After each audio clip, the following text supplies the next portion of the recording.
ঝড় হচ্ছে, বিশাল ঝড় হচ্ছে। গতকাল ভিডিও দেখেছিলেন, ওই যে রান্নাবান্না হয়ে গেল, তারপরে কিন্তু ভিডিও আমি শ্যুট করেছিলাম কিন্তু এডিট করা হয়নি। এডিট করতে অনেকখানি সময় লাগে, যেটা আমার হয়ে ওঠেনি আর কি। আপনাদের সঙ্গে দেখা হচ্ছে সেইখান থেকেই। রান্নাবান্না হয়ে গেছে, মেয়ের বায়না ও ঠাকুমার কাছে যাবে, তো ওই জন্য দিতে এলাম। এদিকটায় পুকুরে ধার দিয়ে বলে আমি আবার দিয়ে যাই আর কি। এই মাছগুলো থেকে গেছে, রাহির পাপা আজকে প্রায় 250 মতো বাগদা হয়েছে, বিক্রি করে দিয়েছে। তো এইগুলো থেকে গেছে ব্যাগের মধ্যে, তো আমাকে বলেনি, রান্নাবান্না আমার হয়ে গেছে। আবার করে মানে সমস্ত কিছু কেটে ধুয়ে আবার উনান মানে জ্বালাতে হবে, ওই জন্য ভাবলাম তাহলে মুরগিটাকে দিয়ে দিই। এর মধ্যেই এসেছে ভীষণ বৃষ্টি, আর আমার অনেকগুলো কাঁচা ধোয়া ছিল আজকে কালকে, মানে অনেকটাই আর কি। সকাল থেকে রৌদ্র দেখে চারিদিকে মেলে দিয়েছি, কিন্তু এত বৃষ্টি হবে ভাবিনি। আর রাহির বাবা একদমই চোখ খুলে দেখে না কোথায় কী আছে বা তুলে আনি, এরকম মানে হয় না। এদিকে মেয়েটা বায়না করছিল, কান্নাকাটি করছিল ঘুমানোর জন্য, ওকে মানে ঘুম পাড়াচ্ছিলাম। হঠাৎ করে এতটা বৃষ্টি হবে বুঝতে পারিনি, আর বাইরে সমস্ত জামা কাপড় আমার ভিজে গেল। আর এই ঝড়ের মধ্যে এখন বাইরে বেরোনোও যাচ্ছে না, আর একটু শিলাবৃষ্টিও হচ্ছে আর কি, একটু মাঝে মাঝে শিল পড়ছে, খুব হালকা পাতলা। তো যাই হোক, ওই জন্য আমি ভয়ে আর বাইরে বেরোচ্ছি না। যত সময় যাচ্ছে আরও বেশি আর কি ঝড়টা হচ্ছিল। হঠাৎ করে বৃষ্টি, আর বৃষ্টি হতে হতে একটু ঝড়, আর এখন তো ভীষণ দমকা দমকা ঝড় দিচ্ছে।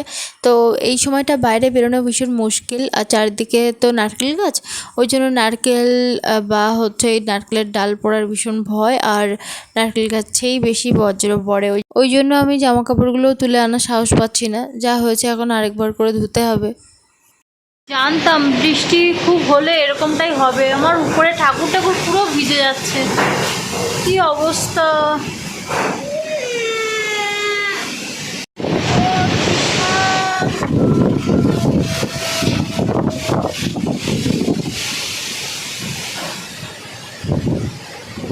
আর 5টা মিনিট থাকলে হয়তো রাহি আমার কোলের মধ্যে ঘুমিয়ে যেত, কিন্তু আমার এই বারবার চিন্তা হচ্ছে যে যত গাছপালা সেগুলো সব ভেঙে যাচ্ছে নাকি, আমার এই কলা গাছটা পড়ে যাচ্ছে নাকি, এই সকল কারণে আমি যেই উঠে এসেছি ওর ঘুম ভেঙে গেছে। এপাশে এপাশে এত ঝড় বাবা, এরকম হঠাৎ করে এত জোরে ঝড় উঠবে কেউ বুঝতে পারেনি। শসা গাছটা সব ভেঙে গেছে, ও আর নেই কিছু, ঝড়ে সব ছিঁড়ে মিড়ে বেরিয়ে গেছে। আরে তো ওটা কোথাও কিছু চেপে দাও। রে বাবা, একটু আগে এত মানে এত ভীষণ ঝড় হলো, হয়ে আবার রোদ্দুর বেরোচ্ছে। সম্ভবত টর্নেডো ছিল, অল্প কিছুটা জায়গায় প্রচণ্ড গতিতে ঝড় হয়ে গেল।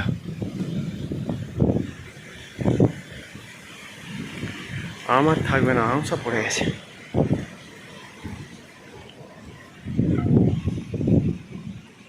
এই জল বেঁধে গেছে সব। গত কয়েকটা ভিডিওতে আমি অনেক কমেন্ট পেয়েছি যে তোমাদের ওই পুরানো ঘরটাতে এখন কে থাকে। আমি কিন্তু মানে রিপ্লাই দিয়েছি, তবুও হয়তো বুঝতে পারেননি। তো যাই হোক, আমি আগে ভিডিওতেও বলেছি ওই ঘরে দেওয়ার থাকে, কিন্তু সব সময় নয় আর কি, মাঝে মাঝে থাকে আর কি। তো দেওয়ারের আলাদা ঘর আছে, ওখানেই থাকে, আবার ওখানেও মাঝে মাঝে থাকে। সেভাবে মানে একেবারে স্থায়ীভাবে কেউ এখনও থাকে না আর কি। তো যাই হোক, ওই ঘরটা এখন যত্নে এখন ধীরে ধীরে নষ্ট হয়ে যাচ্ছে, এটা খুব স্বাভাবিক। আর এই ঝড় হলো, আম সব পড়ে গেছে, আর ওই যে খদি গাছটা তো পড়ে গেছে, কলা গাছটা ভেঙে গেছে, ওই তো যা অনেক কলা গাছ পড়ে গেছে, একটা গাছ পড়ে গেছে, আর মায়েদের গাছের বেশিরভাগ আম পড়ে গেছে, প্রচুর আম পড়ে গেছে।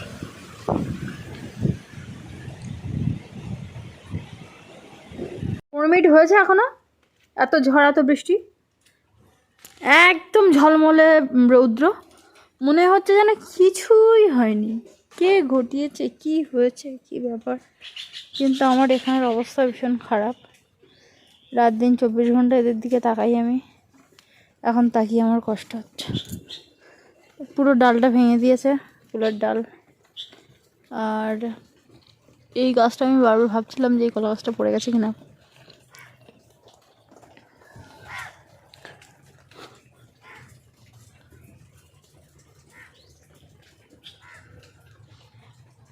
ওই পাখির বাসাটা এখনো ভালো আছে, ওটাই ভালো লাগছে দেখে। একদম পুরো পরিষ্কার নীল আকাশ। মানে মেঘলা, মানে যখন বৃষ্টি হয়, বৃষ্টি হওয়ার পরেও কিন্তু আকাশে একটা রেস থাকে, মেঘের ছেটে ফোটা থাকে, মেঘ গম্ভীর হয়ে থাকে। এখন কিন্তু কিছুই নয়, একদম মানে ঝমঝমে রৌদ্র। আমাদের আম গাছে আম পড়েছে, আমাদের আম গাছে এত মানে আড়ালে যে টর্নেডো কেন, যদি পৃথিবী উল্টে যায় তো মনে হয় আম পড়বে না।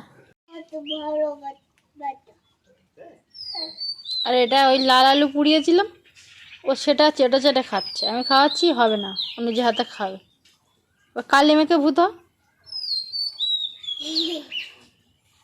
ঝড় হওয়ার কারণে কিন্তু উপর থেকে যেমন জল আর তেমনি পাতা, কাঠ, ধুলো, ময়লা সমস্ত কিছু এসে আমাদের পুরো ঘরের ভিতর থেকে, বারান্দা থেকে দেখতেই পাচ্ছেন কি অবস্থা একদম।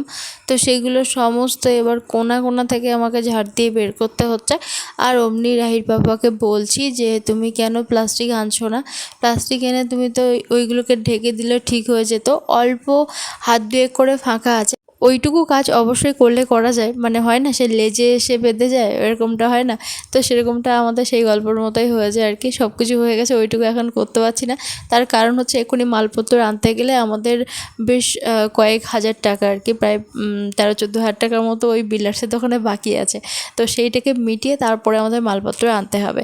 তো সেই জন্য কি হয় না, আমরা এখন আপাতত সেই লোন শোধের মানে চক্করে পড়ে আমাদের মানে দুজনের যা ইনকাম তাতে কিন্তু আমাদের দিব্যি সংসার চলে যায়, কোনো অসুবিধা হওয়ার কথাই নয়। কিন্তু ওই যে এক্সট্রা 10-12 হাজার টাকা করে আমরা লোন ঠেলছি, ওই জন্যই আমাদের হয়েছে সমস্যা। এবার কি হয় না, আলাদা করে টাকা জমিয়ে আমরা আর কাউকে বেশি টাকা শোধ দিতে পারছি না, কোনো রকমে সুদে আসল যেগুলো মানে না দিলে নয় সেগুলোই টানছি। তো ওই জন্য বিল্ডার্সের দোকানে আমরা আর মাল নিতে পারছি না, ওটাও আর ঠিক করতে পারছি না। কয়েক মাসের মধ্যেই কিন্তু ঠিকঠাক হয়ে যাবে সব কিছুই, একটু ধৈর্য ধরতে হবে। তো আপাতত প্লাস্টিক দিলে কিন্তু আর কোনো অসুবিধা হয় না, কেননা উপরে অ্যাসবেস্টস আছে, পাশে মানে গাঁথনি আছে, সব কিছুই আছে। শুধুমাত্র একটুখানি ওখানে ভালো করে প্লাস্টিকটা আটকে দিলে আর জল আসবে না, কোনো অসুবিধা হবে না। তো ওই যে সময়ের কাজ সময় করে না, রাহির বাবা খুব কুড়েমি আলসেমি করে, তো ওই জন্যই কিন্তু একটু মানে সমস্যার মধ্যে পড়তে হয়। রাহির বাবা বলে এখন বর্ষাকাল আসতে অনেক দেরি, তার মধ্যে ঝড় বৃষ্টি সব হয়ে যাচ্ছে আর কি, এখন তো কালবৈশাখীর সময় আর কি। যাই হোক, বিকালবেলা বাচ্চারা পড়তে আসেনি, তার মধ্যে আমি এগুলো সব করে ফেলতে পারছি। চান করেছি প্রায় 4:30-5টার দিকে। এই যে জামা কাপড়গুলো দেখছেন, এগুলো কিন্তু একদম শুকনো জামা কাপড়, ঘরে তোলার কথা, কিন্তু সবই ভিজেছে, কারণ তখন আমি একটু কিছুতে ব্যস্ত ছিলাম। তো রাহির বাবাকে বলেছিলাম জামা কাপড়গুলো তুলে আনতে, তো ওই যে যাব করে ওই একদমই ভিজে গেছে, আবার মেলতে হলো। আর যখন জামা কাপড়গুলো এনেছে তখন এই যে সব ওড়নার মধ্যে আমার মানে ধুলো কাদা সহ কিছু বীজ রাখা ছিল, তো সেই সমস্ত কিছু সব ওই একটা জায়গায় রাখা ছিল। তো রাহির বাবা প্রথমে সব ওইখানে এনে রেখেছে, তারপরে ওইখান থেকে একবারে নিচে এনেছে। এবার আসার সময় এটাও এনেছে, আমাকে বলেনি যে এটা সঙ্গে আছে। আমি এক একটা করে মানে খুলে খুলে আর মেলে দিচ্ছি, তার মধ্যে পুরো ছড়িয়ে ফেলেছি। এবার আবার সব নোংরা হয়েছে, আমি এক্ষুনি ঝেড়ে মুছে পুছে বের করলাম, আবার করতে হবে। চলো কলে যাব, একবারে মোমবাতি আনবো, মনে হয় না আজকে কারেন্ট আসবে। সময় হচ্ছে এখন 5:55, এত ভীষণ মেঘ করেছে, সেই পরিমাণে ঝড়। আমি তো মেয়ের হাতটা ধরে মানে বাড়ি আসতে পারছিলাম না, মানে এত খারাপ অবস্থা। ওকে আমি কোথাও রেখে যাব, ওর ঠাম্মার কাছেও রেখে গেলে আমি ওর এসে এবার ওকে নিয়ে আসবো, তো ও থাকবেও না আর কি। তো কোনো রকমে বেরিয়েছিলাম মোমবাতি আনবো, সেটা তো আনতে পারলাম না, মোমবাতির কথা ছেড়েই দিলাম। এই যে চার্জার লাইট ছিল, তো তারই আর কি জ্বালিয়েছি। আর উপর থেকে এত পরিমাণে জল আসছে, সেই রেলিংয়ের উপর যত জামা কাপড় দিয়েছিলাম সমস্ত সব আবার মানে চেয়ারে ভরলাম। এই যে হাত ফাত সব কেটে গেছে, ওখানে আবার কিছু কাপড় দিলাম, না দিলে হচ্ছে না এত পরিমাণে। আর ভীষণ ঝড় বৃষ্টি হচ্ছে বাইরে। রাহির বাবা কারেন্ট নেই দুপুর থেকে, কোথায় কোথায় যে ছিঁড়ে গেছে তার ঠিক নেই, কবে কারেন্ট আসবে তার ঠিক নেই। এবার বাইরে কিছু জল তুলেছিলাম, সেগুলো সব মানে ভেতরে আনলাম, আজকে আবার গ্যাসটা দিয়ে গেল, তো সেটা এখনও বাইরেই পড়ে আছে, আমি তুলতেই পারলাম না আর কি, এত ভীষণ ভার আর কি। তো যাই হোক, কোনো রকমে 1-2 ধাপ উপরে তুলেছি, আর আমি বারান্দায় তুলতে পারলাম না। আর মনে হয় না রাতের মধ্যে মানে কারেন্ট আসবে, হয়তো এলে কালকে আসবে। আর আমার মেয়ে ও মানে কি বলবো, বৃষ্টি হলেও ভীষণ খোশ মেজাজে থাকে, একটু গান করে তবে এদিক ওদিকে দেখে, এরকম করে আর কি। আপনাদের সঙ্গে দেখা হচ্ছে পরের দিন সকালবেলা। তো এখন উনানের ধারে এসেছি, একটু নেতা বুলাবো। আর ঝড় বৃষ্টির কারণে এখানে একটু খারাপ অবস্থা, জ্বালানি তো ভিজেই গেছে, তো উনানটা নেতা বোলানো হয়নি। ভাবছি তাহলে উনানটা একেবারে নেতা বুলিয়ে নিই, তারপরে বাকি কাজকর্ম করব। একটু রৌদ্র বেরিয়েছে দেখে আমি খানিকটা জ্বালানি রৌদ্র দিলাম, আর উনানটা শুকিয়ে গেলে দুপুরে রান্না করতে পারবো। এটা হচ্ছে আমার এখন প্রতিদিনের ডিউটি। ঠাকুরমার কাছে যাবে বলছে, তো ওই জন্য আমি এখন দিয়ে আসতে যাচ্ছি। এখন বড় হয়েছে, আমি চাই যে ও সবার সঙ্গে মিশুক, সবার সঙ্গে চলুক, ওর একটা ভালো ধারণা তৈরি হোক সবার সঙ্গে। একা তো ছাড়তে পারি না, ও দেখা যায় যে হাঁটছে হাঁটছে অমনি পড়ে যায়, এটা সব বাচ্চার ক্ষেত্রেই হয় হয়তো। তো ওই জন্য আমার চিন্তা হয়, ওই জন্য আমি ওকে মানে দিয়ে যাই এই পর্যন্ত। ও গিয়ে কিন্তু 5-10 মিনিটও থাকে না, সঙ্গে সঙ্গে আবার চলে আসে, কিন্তু ওই যে যাবে একটা বায়না ওই। আর আমি সমস্ত যে জামা কাপড়, তারপরে কালকে সমস্ত যেগুলো সব ধুয়েছিলাম, পরে যেগুলো সব পড়ে গেছিলো ঝড়ের সময়, সব ধুয়ে এনে তারপরে এই যে এখন আবার করে মেলে দিচ্ছে। ভীষণ রৌদ্র, একদম দাঁড়ানো যাচ্ছে না। আমার একজন বন্ধু কমেন্ট করেছেন যে রাত্রেবেলা জামা কাপড় রাখবে না বাইরে, খুব খারাপ। তো সত্যি আমি কোনো দিনই রাখি না। আরেকজন বন্ধু কমেন্ট করেছেন, এর আগেও কমেন্ট করেছিলেন যে জামা কাপড় মেলানোর যে স্ট্যান্ড আছে তোমার, সেটাতেই তুমি মানে রাহি ছোটো ছোটো জামা কাপড়গুলো মেলবে, তাতে তোমার সুবিধা হবে। এটা কিন্তু একদম আপনি ঠিক বলেছেন। আমি ভেবেছি কি বর্ষাকালের দিকে বের করব, কেননা এখন থেকে এত রৌদ্র এরকম মানে ছাদের উপরে থাকবে, তার থেকে বর্ষাকালের দিকে তখন একটু বের করব, শীতকালটাও হয়ে যাবে তাহলে। কিন্তু দেখছি যে না, এখন বের করলেই ভালো হয়। ভাতটা আমি বসিয়ে তবে এসেছি জামা কাপড় মেলতে, জানি অনেকগুলো জামা কাপড় মেলতে একটু সময় লাগবে। এই যে নিচে এসে আবার খানিকটা বের করলাম, এগুলো আজকে কাচার জন্য। ভাতটা আমার প্রায় ফুটে উঠেছে। সকালবেলা থেকে এত মেঘলা করছিল, তো আমি সাহস পাচ্ছিলাম না যে মেলাবো কিনা। তারপরে বাগানের অনেক কাজ করলাম, তো ভাবলাম যে রৌদ্র উঠছে আর খুব একটা মেঘলাও নেই, তো মেলে দিয়ে এলাম। এখন এসে দেখি আবার মেঘলা মেঘলা করছে, মানে কীরকমটা রাগটা হয়। ভাত বসিয়ে দিয়েছি, এখন সবজি কাটবো আর তারপরে রান্না বসাবো। আমি আর মেয়ে খেলাম ছোলা, ছোলা ভিজিয়েছিলাম, তো ছোলা খেলাম। আর ওর জন্য একটু বাদাম ভিজিয়েছিলাম, তো একটু বাদাম খেলো আর আমি একটু ছোলা খেলাম। বুদ্ধি এসে গেছে মাথায়? ওটা অনেকক্ষণ থেকে চেষ্টা করছিল লাগাবে, এখন চেয়ারটা টেনে নিয়ে তারপরে গিয়ে উঠছে। আগে সাহস পেতো না, কিন্তু এখন আর বড় হয়েছে না, এখন নিজে নিজেই সব কিছু করবে আর কি। ছোট্ট ছোট্ট করে ঢ্যাঁড়স কেটেছি আর ছোটো ছোটো করে আলু কেটেছি, এটা একটু রসা রসা মতো হবে, কেননা আজকে ঝোলের কিছু করছি না, ওই জন্য এটাই রসা করবো। পেঁয়াজ কুচি নিয়েছি ঝোলের জন্য, মানে ওই ঢ্যাঁড়সের জন্য এইদিকে পেঁয়াজ কুচি নিয়েছি, আর এখানে উচ্ছে আলু কেটেছি, পেঁয়াজ কেটেছি, একসঙ্গেই ভাজা করব। গ্যাসে রান্না করলে রান্না বসিয়ে দিয়ে দুদণ্ড বসা যায়, ইচ্ছা করলে ঘরের অন্যান্য জিনিসপত্র ভাজ করাও যায় বা ফ্যানে একটু হাওয়া খাওয়াও যায়, তো আরাম আর কি। তো যাই হোক, এখন ভাজাটা বসিয়ে দিয়ে এখন এসে বসেছি। আর জল একদমই নেই, কালকে ড্রামে অর্ধেকটা জল তোলা হয়েছিল, আর কাঁচা অর্ধেকটা জল তোলা হয়েছিল, তার মধ্যে বৃষ্টি ঝড় ইত্যাদি ইত্যাদি করে আর মানে তোলা হয়নি। কিছু ছিল বলে, আর আমি মোটামুটি রান্না করার জন্য থালা বাসন আর খাওয়ার জন্য সকালে থালা বাসন মেজে এনেছি, বাকি এখনও 2-4টা থালা বাসন পড়ে আছে, ওটা দুপুরে জল এলে তারপরে মাজবো। আর রাহির বাবাকে ফোন করে বলে দিলাম পলিথিন আনতে, কেননা উপরে ওই ফাঁকাটা আর ওই দরজার ওই ফাঁকাটা, ওটাকে না আটকালে খুব মুশকিল। আর ওখানে ঠাকুর ঘরে কালকে মানে আমি যেতেই পারিনি, কালকে সন্ধেভর বৃষ্টি হয়েছে অনেক রাত্রি পর্যন্ত, তো ওখানে মানে খুব বাজে অবস্থা আর কি। তো ওদিকে আমার ট্যাঙ্কটা রাখা আছে ঠাকুর ঘরে, ওখানে ওটাও তো মানে জং ধরে যাচ্ছে, অনেক বছর হয়ে গেল যেহেতু নষ্ট হয়ে যাচ্ছে, ওটা কালকে পুরো ভিজে ভিজে গেছে একদম। তো যাই হোক, ওই জন্য আমি পলিথিন আনতে বলে দিলাম। আর মেয়ের জন্য ভাবছি একটু ছাতু করব, সব রকম মিলিয়ে মিশিয়ে একটু ছাতু করব। আর ও আমাদের সঙ্গে 3 বেলা ভাত খায়, কিন্তু 3 বেলা ভাত খেয়ে বাচ্চাদের আসলে সব কিছু মনে হয় পরিপূর্ণ হয় না, তো ওই জন্য ভাবছি একটু ছাতু করব। আর এমনি টুকটাকও ফল খায়, যতটা পারি এনে ওকে খাওয়াই, তো একটু ছাতু করব। আর ওটস আনা হয়েছে, মানে সব রকম মিলিয়ে মিশিয়ে এবার দেখি ওর খাবারটা চেঞ্জ করতে হবে, নাহলে মেয়েটা আমার কেমন রোগা হয়ে যাচ্ছে আর কি।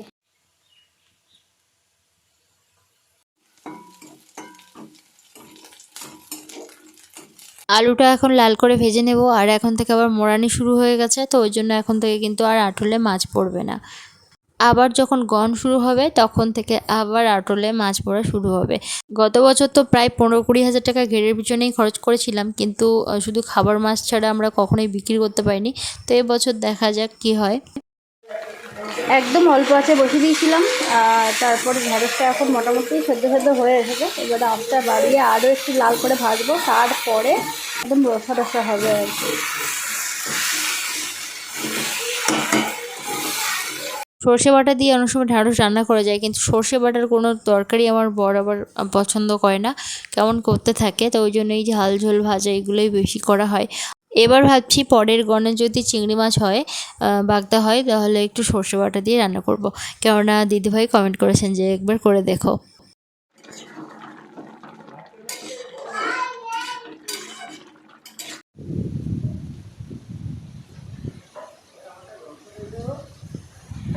উপরে ছাদে আমি দিয়েছি যাতে তোমার সঙ্গে ভালো করে গন্ডগোল বাঁধে। ওই দরজার উপরে, ছাদের দরজার উপরে।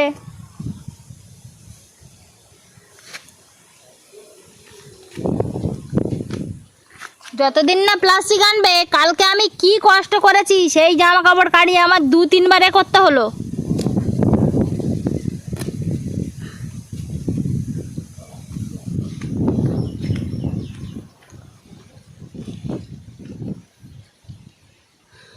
আসলে সহজে কোনো কিছু হয় না, তো এটাও আমি অনেক দিন ধরে অভ্যস্ত হয়ে গেছি। দীর্ঘদিন এটা হওয়ার ফলে আমার একটা বাজে অভ্যাস হয়ে গেছে যে যে জিনিসটা আমার একবার মাথায় চলে আসে, সেই জিনিসটা যতক্ষণ না হচ্ছে আমি কিন্তু সেটা বলতেই থাকি আর কি। কয়েকটা ঢ্যাঁড়স আর একটা শসা এই যে তুললাম, আর সাথে আমার থালা বাসনগুলো সমস্ত মাজা হয়ে গেছে, এগুলো সমস্ত এবার ঘরে তুলবো। মোটামুটি 2-1 দিন ছাড়া আমাদের এখানে যেভাবে মেঘ করে সেভাবে কিন্তু একদমই বৃষ্টি হয় না। আশেপাশে শুনি বৃষ্টি হচ্ছে, কিন্তু আমাদের এখানে সেভাবে হচ্ছে না আর কি। তো যাই হোক, এখন সমস্ত কাজকর্ম হয়ে গেছে, এবার চান করে ঠাকুর পুজোটা দিয়ে দিলাম। অনেক ভালো থাকুন সবাই, আর আপনাদের সঙ্গে দেখা হচ্ছে পরে ভিডিও।